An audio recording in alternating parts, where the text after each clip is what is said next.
Hey guys, welcome to the Yet to Come podcast. I'm Candace Rudin and this is Tyrese Collins. And today we're here with Mindy Weinstein. Mindy Weinstein is a marketing professor at GCU and she does digital marketing. So thank you so much for meeting with us today. Oh, you're welcome. No, thanks for inviting me to do this. This is really cool. Of course. So tell us a little bit about yourself. Okay, so, I was born in, no, just kidding. So I am full-time faculty here at GCU, so I teach marketing classes, and I've been in marketing from pretty much the beginning when I graduated from college way back when, but I've been in digital marketing specifically since 2007. So in addition to teaching here full-time, I also have a small digital marketing business, and then I travel all over, like especially this summer. I'm teaching conferences and workshops and all sorts of things. So I love to be able to teach people how to do it themselves too. That's awesome. That's really cool. That's Yeah, awesome. you're busy all the time. So I know you have a family too. Yes, and you know, as soon as I said the other things, I thought I didn't even say anything about that part, and that's like the most important job that I have. And so I have, I've been married for almost 19 years, so it'll be 19 years in June. Congrats. Thank you. And then I have 2 boys, so 13 and 10. And so really, I mean, yeah, my family is the most important thing. And so they're great. It's funny that I have a teenager now. It's a whole different world. Yeah. But it's fun. That's awesome. That's awesome. So, let's get started. Let's get right to it. So, how did you come to Christ? How did you, grow your faith and learn about God? Yeah, no, I love that question. So I grew up in a Christian home, and so I grew up going to church. Yeah. And I mean, I want to say that like my parents led me through the prayer, like the sinner's prayer, when I was probably like 5. And so, so we grew up just going to church, learning about God, and then so for me, I had that belief from a young age. Mhm. But things really changed for me when I was 14. So just to kind of give you a little bit of background before that, and this is more like health-wise, but it's part of my story.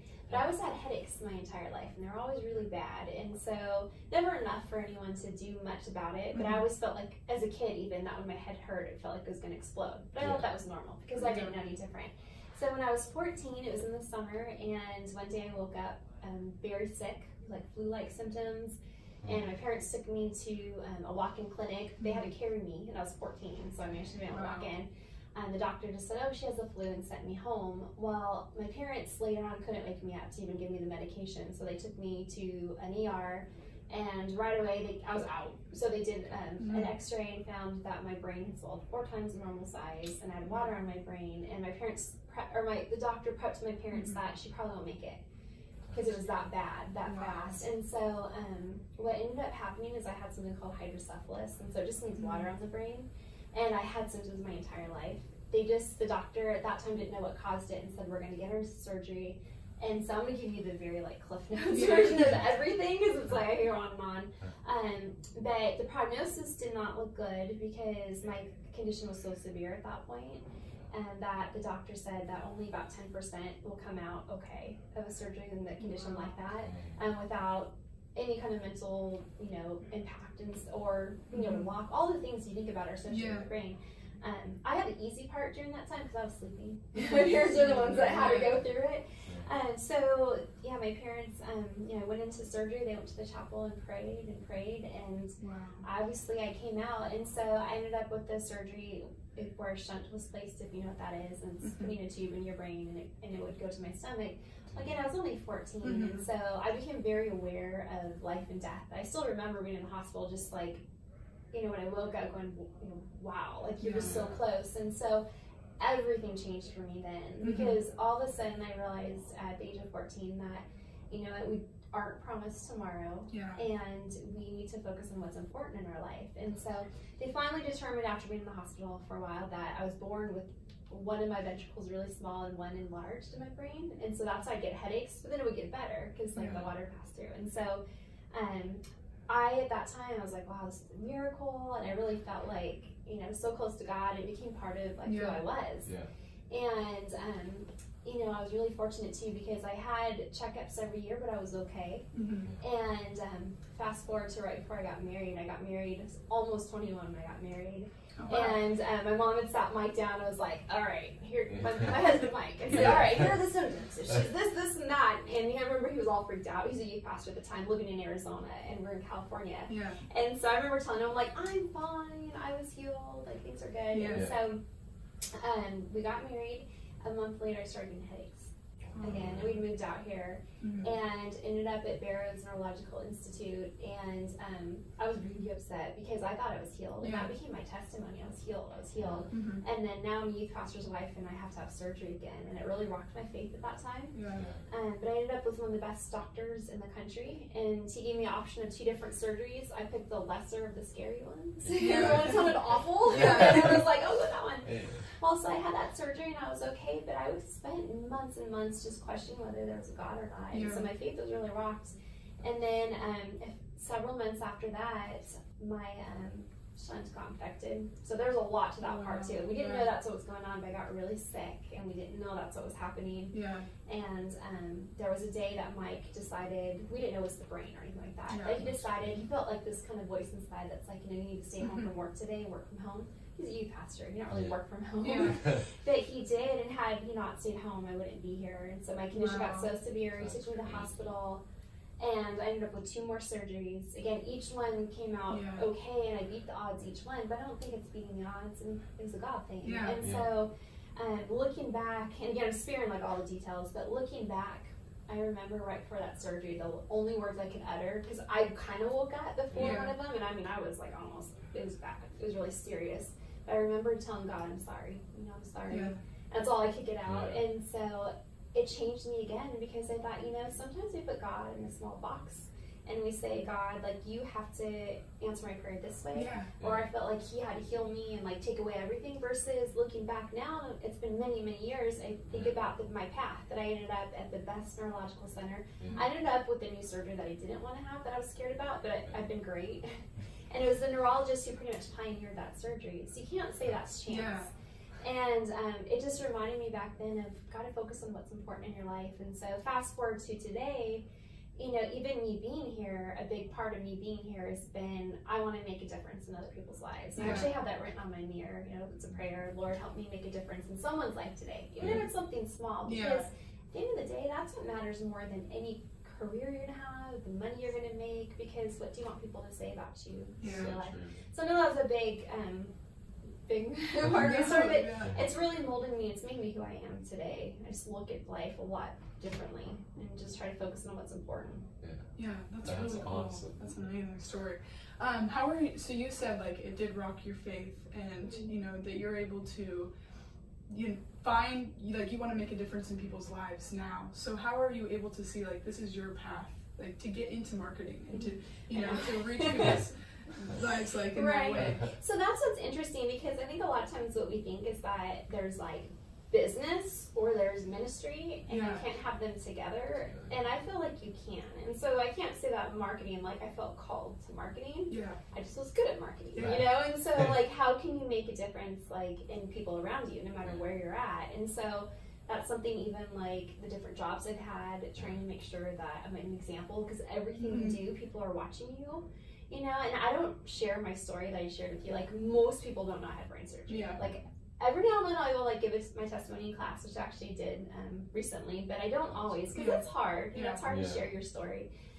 But I remember one time I finally like started to tell people at one of the agencies I was at, and they were so cool. They surprised me and did a walk in my honor, because there was a hydrocephalus walk in their area. And there was 15 people, including family, and so I remember that just really touched me, and that made me think about the whole thing making a difference in people's lives. I didn't think I was making a difference in their life, and I thought there's something there, and it's a spiritual thing. So I don't think it's like me, oh, I'm so great. It's a spiritual thing, and if you commit your life to God and you're constantly just looking out for what can I do to help someone else today, I think it makes an impact. So I think no matter what business you're in the workplace, you can be a light to people. So they go hand in hand.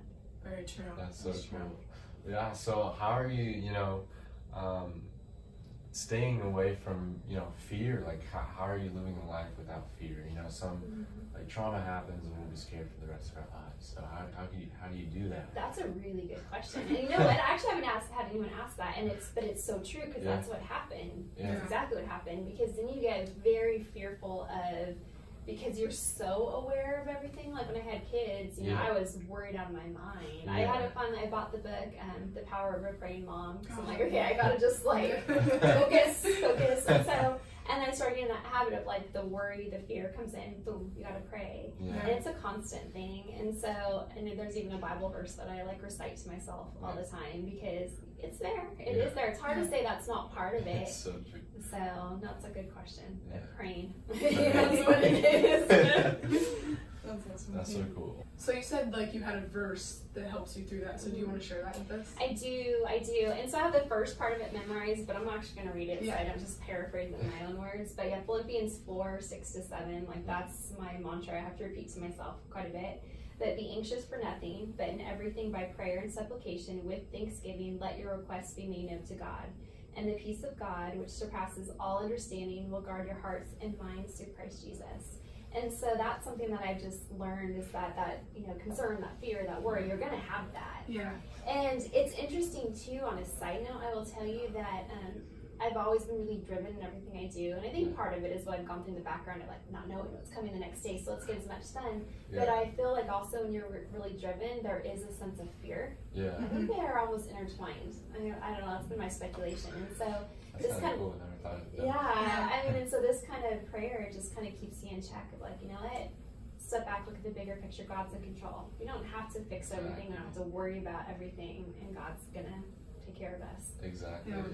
I totally agree with that. I agree, you know, like finals are happening right Yeah. now. Right. I'm like, oh my gosh, you know, but in reality, I'm like, just pray and just ask God, you know, just to guide me and give me those answers. So yeah, I actually have a marketing final Oh my on goodness. Wednesday. Okay. So yeah, but I wish I had you as a professor. I talk about you all the time. Yeah, no. So Exactly. that's cool. Yeah. So how are you like? Are you teaching your kids now and your family about, you know, how your experiences and how to call to God and things like that? Are you currently implementing I that? do. So one of the things, and I need to get better at it, but with my kids, I'll ask them periodically, especially like the whole thing about making impact. Like I'll Yeah. ask them, Yeah. like, you know, when I'm checking them in. So what'd you do? Like, what'd you do today that made impact? You know, Yeah. and it's Yeah. cute because my youngest sometimes would be like, well, he told me one time, he's like, well, you know, so and so, I don't remember the kid's name, so and so got hurt, and so I told him some jokes so they can laugh. And I was like, That's so it cute. counts. You Yeah. know, like it doesn't have to be something grandiose. Yeah. Everything counts. Counts, And yeah. Little so, things, little things. right, so we do, and then my oldest, yeah, we talk a lot about worry, and so just kind of the prayer and all of that. So That's funny. That is so The funny. jokes. So what church do you go here in the? we go to CCV, Okay. so the Scottsdale campus. Yeah, the Scottsdale. That's a big church. I know, it's huge Yeah, it's church. huge. So Is your husband still a youth pastor? he's not. So Okay. he was youth pastor for a long time, and then he always said that when he got to the point where he didn't understand teens anymore, it was time to retire. And so it was a long time ago, but I remember just looking around, and it was during like the whole, this is like before your time, but like when the whole rave clothing was in, and like Oh, people, okay. Yeah. teenagers would have like pacifiers in their mouth and all Yeah. stuff. And it was at that point he's like, What? yeah, I think I don't get it anymore. Yeah, And so, you know, then he still volunteered for a while at the church, but now he's like total different career path. Yeah, Wow. that's so cool. Is he like faith based and all that stuff? And he's Yeah. in his work. Is he implementing like the strategies that you're saying? Yeah, no, what's really cool about Mike is that, so his story is so different. Like, Yeah. he became a Christian as a teenager. Oh. He didn't grow up in a Christian Yeah. home, which is part of, like, he became a Christian in youth group, which is Yeah. what made him Yeah. want to become a youth pastor. So it's just kind of a cool That's difference. cool. And so, yeah, I mean, it's one of those, we talk a lot about, you know, being a light in the workplace. Yeah. That's cool. I That's love so- how you said like you can implement the business and Christ involved, because a lot of people do say like, how do you implement both of those together, like Yeah. because people like, we're about to read the God is My CEO book. Oh, I yeah. don't know if you've I ever haven't read read it. Yeah.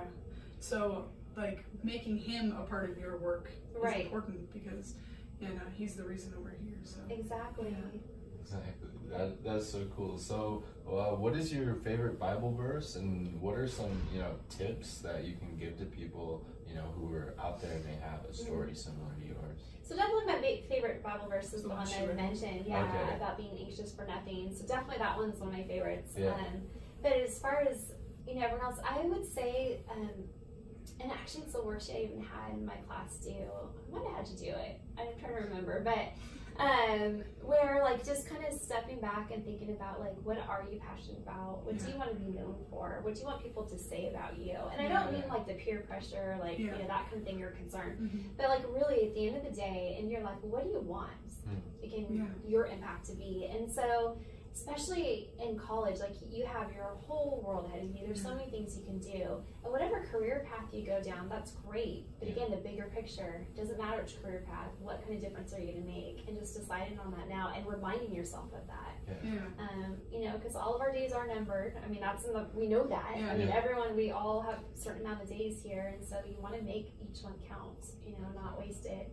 And then the other thing too, I guess one final note, gosh, I could go so many directions.